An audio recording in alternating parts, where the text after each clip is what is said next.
Bagaimana menghadapi suami selalu melakukan kesalahan yang sama walaupun itu masalah kecil?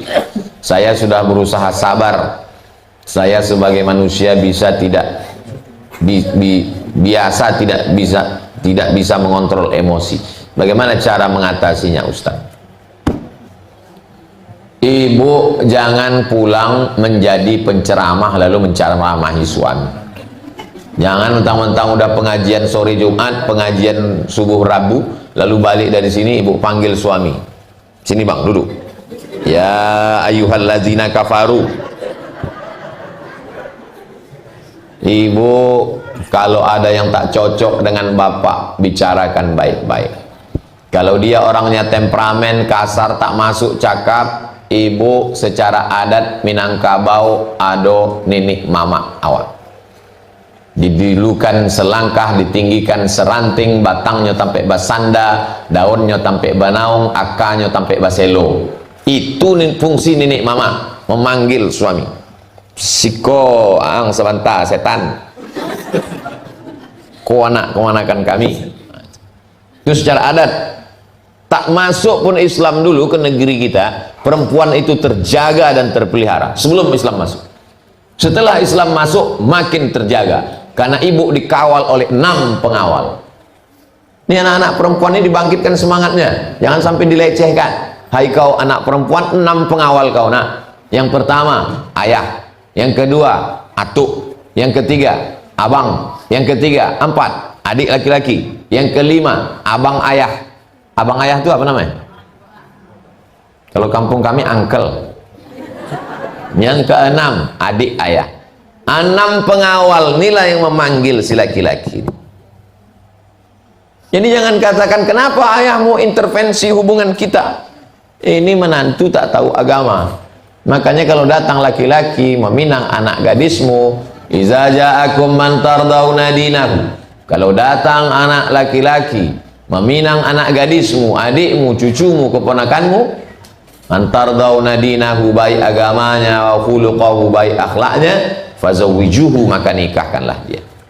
Nikahkan dia karena 2. Pertama agama, yang kedua akhlak. Jadi begitu cara penyelesaiannya, Bu. Kalau suami itu tak betul, jelas. Alhamdulillah bisa berjumpa dengan Ustaz. Selama ini kemana aja? Bolak-balik saya ngisi pengajian.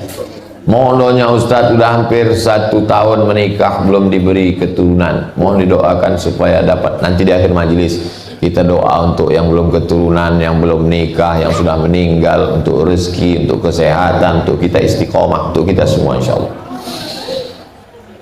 Semoga Ustaz selalu dalam lindungan Allah. Amin. Mohon doanya untuk anak saya Aisyah Nabila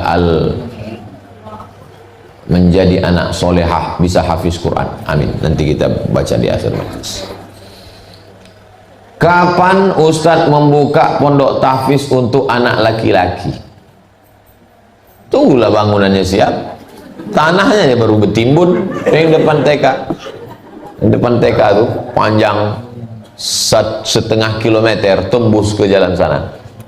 Ibu, bapak kalau lewat situ bacakan Al-Fatihah. Lewat situ berhenti sebentar. Kau tanya orang, kenapa kau situ? Aku membacakan Al-Fatihah biar diturunkan Allah rahmat, cepat berdiri bangunan supaya anakku bisa sekolah tahfiz Quran. Amin. Tanahnya udah ada. Nanti bangunan selesai baru kita terima. Anak saya sekarang udah kelas 5 SD. Mak, 1 tahun nih mesti siap. Saya ingin anak saya masuk pondok pesantren. Amin. Bagaimana hukumnya mengaji tapi salah bacaannya, tapi niatnya benar? Kita kalau bawa mobil sampai di depan mall SKA lampu merah, lampunya sudah hijau, tidak belok kanan, tidak belok kiri, tidak maju, tidak mundur. Kira-kira orang di belakang marah apa tak marah? Tidak marah. Kenapa tak marah? Karena tertulis di atas belajar. Orang belajar tak kena marah. Tapi belajar itu ada masanya, 7 kali pertemuan. Setelah turun SIM, prit, kena tilang. Jadi kita boleh salah selama dalam masa belajar. Ibu-ibu bisa belajar setiap sore Jumat, ada tahsin dengan Ustazah Fatimah. Di masjid kita ini pun ada maghrib sampai maghrib ke isya mengaji. Kok tahu Ustadz? Ustadz kan tak pernah datang kemari maghrib ke isya, suaranya kemana-mana. Musolanya memang kecil, tapi mikrofonnya luar biasa, dah kemana-mana sampai. Bagus, saya membangunkan orang. Kalau ada masyarakat di lingkungan sini terganggu dengan mikrofon musola kita ini, itu berarti dia perlu diruqyah, karena dia diganggu setan. Kasih tahu orangnya, nanti kita ruqyah.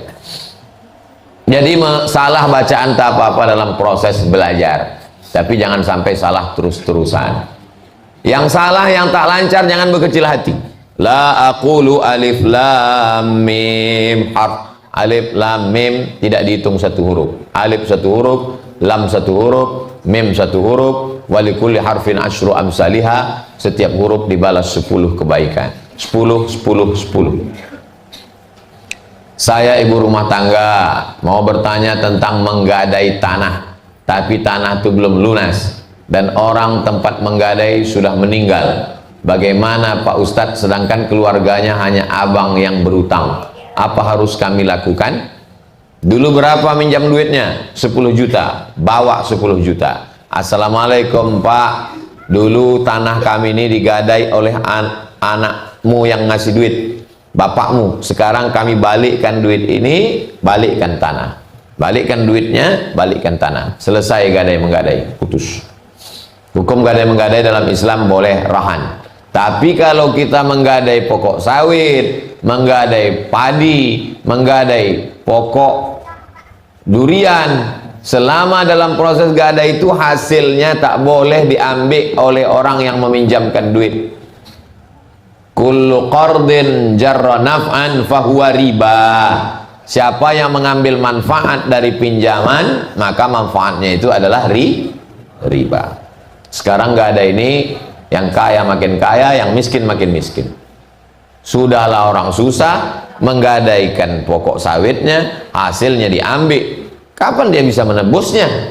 Selama di tangan orang yang memberi pinjaman, maka hasilnya tetap kembali kepada yang meminjam. Sampai batas, aku gadai 1 tahun, habis 1 tahun, balikkan. Apalagi ini orangnya sudah meninggal. Tengok perjanjiannya dulu. Bagaimana hukum memberi uang kepada orang tua? Orang tua ini sudah tua. Ayalah, mana ada orang tua anak-anak? Orang tua ini sudah 70-80. Sulit untuk mencari duit. Kemudian kita kasih tujuan memenuhi kebutuhannya makan. Akan tetapi kita tahu uang yang kita kasih itu justru digunakannya untuk judi. Mau hebat juga tuh nih. Mau 70 masih sur aja dia berjudi. Bagaimana sikap kita Pak Ustadz? Jangan kasih duit. Pagi kirimkan lontong sayur, siang kasihkan ikan, malam kasih makan malam. Jangan kasih dia duit. Nanti kalau dia kasih duit berjudi. Ya, atau ini untuk makan. Kenapa tak ada duit? Nanti kau berjudi. Mati kau sul khotimah, neraka jahanam tempat kau nanti. Kata siapa itu kasar kali? Kata Ustaz Somad. Bagaimana cara membayar utang almarhum bapak? Tidak tahu jumlahnya atau pada siapa saja. Itulah mengapa dalam Al-Quran itu ayat yang paling panjang adalah ayat tentang utang. Orang sekarang di rumah itu semuanya utang, panci utang, ember utang. Satu-satunya yang lunas bininya.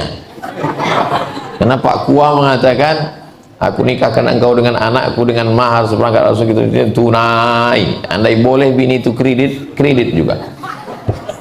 Maka kalau kita utang piutang, walaupun kawan akrab, walaupun adik beradik, walaupun saudara, idza tadayantum bidainin ila ajalin musamman faktubuh, tulis. Akibat dari tak menulis inilah, tak tahu kepada siapa saja dan berapa jumlahnya. Saya ada satu map khusus itu di rumah, utang piutang, berapa orang yang berutang ke saya. Ustadz ada utang? Saya tak ada utang sampai sekarang. Dari dulu memang takut berutang. Saya lebih baik hidup susah daripada berutang. Tapi kalau terdesak, berutang juga. Kapan? Waktu lupa bawa dompet. Nah, itu berutang. Bagaimana caranya kalau kita tak tahu jumlahnya berapa? Tak tahu jumlahnya berapa, gimana kita mau bayar? Maka tak kita bayarkan. Karena kita tak tahu jumlahnya berapa. Kepada siapa saja, tak juga bisa kita bayar. Karena kita tak tahu. Maka tidak wajib kita bayarkan. Wajib membayarkan hutang kalau tahu orangnya, jumlahnya berapa, ada orang yang menuntut, bersumpah dia. Aku bersumpah bahwa bapak kau dulu ada berutang kepadaku. Berapa hutangnya? 1 juta. Bayar. Dari mana dibayar? Mim ba'di wasiyatin yusi biha audain. Dari harta warisan sebelum tak boleh harta warisan dibagi sebelum dikeluarkan 2. Yang pertama, bayar hutang. Yang kedua, keluarkan wasiat. Jangan bagi harta warisan sebelum dilakukan 2. Bayar hutang, keluarkan wasiat. Wasiat tak boleh lebih dari 1/3 harta. Setelah dikeluarkan wasiat, dibayarkan hutang, sisanya barulah dibagi ke ahli waris. Jelas? Bagaimana cara kita sebagai istri, suami kita super sibuk? Ini menyindir saya ini.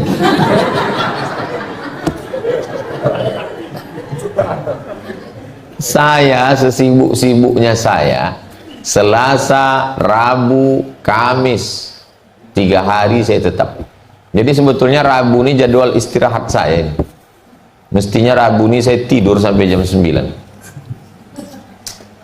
Saya mau bersilaturahim, saya mau jumpa. Jangan sampai nanti ditanya orang, di mana kau tinggal? Di Rimbo Panjang. Jumpa kau sama Ustaz Somad. Ustaz tuh lewat mobilnya aja, kacanya pun ditutup. Nengok lubang hidungnya pun payah. Padahal orang yang ngomong gini ini pembohong. Setiap sore Jumat saya buat jadwal situ, dah bertahu. Iya itu kan untuk ibu-ibu aja, kami laki-laki malu lah kami datang. Ini dibuat untuk laki-laki, perempuan. Iya, nak banyak kali alasan kau. Nah, jadi bagaimana kalau suaminya super sibuk? Inna li jasadika 'alaika haqqan. Badanmu punya hak, kasih dia hak. Apa hak badan? Makan. Apa malu nyebut makan?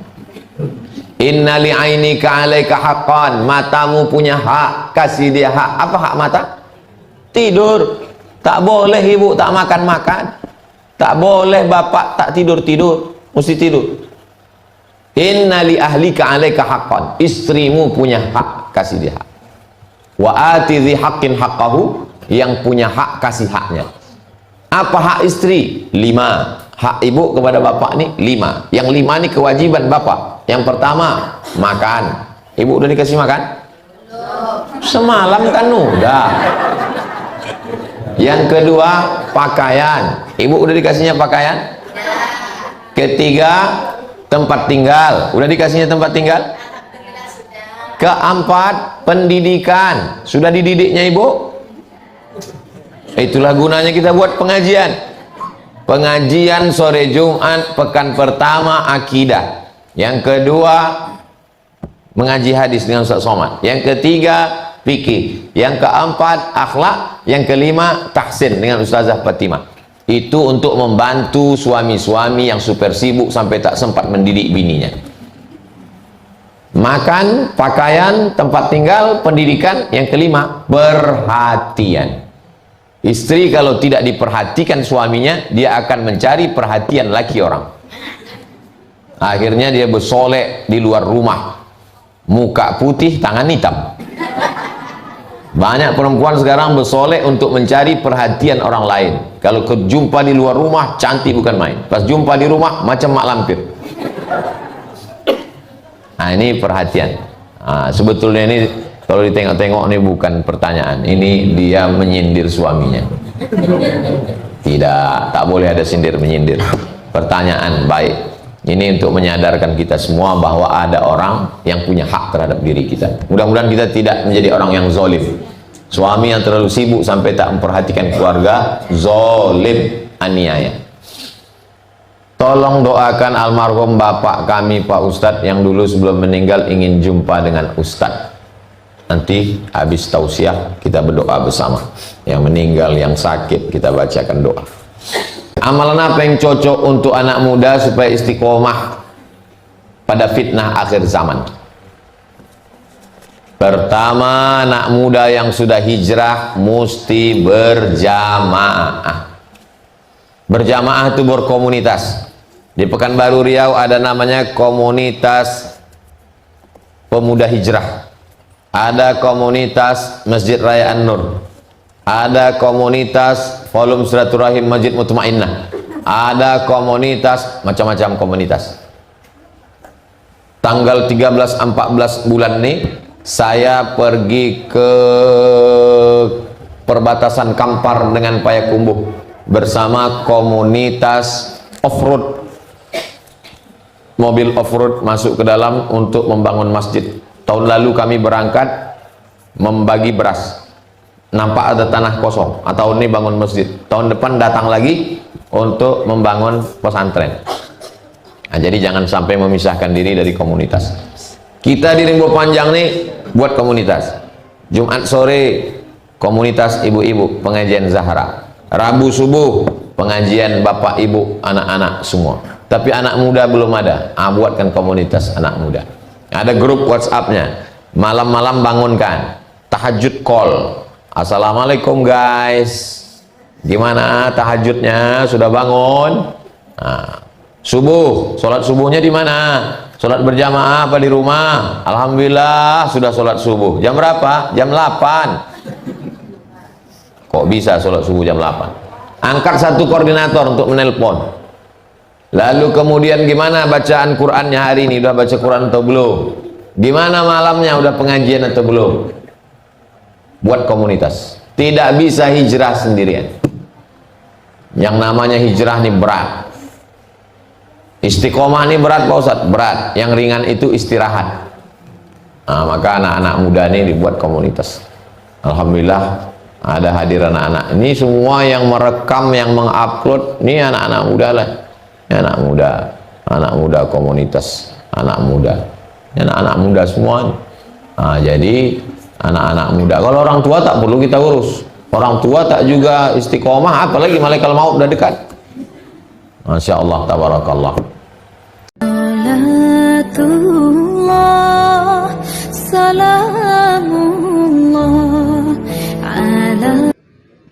Assalamualaikum warahmatullahi wabarakatuh.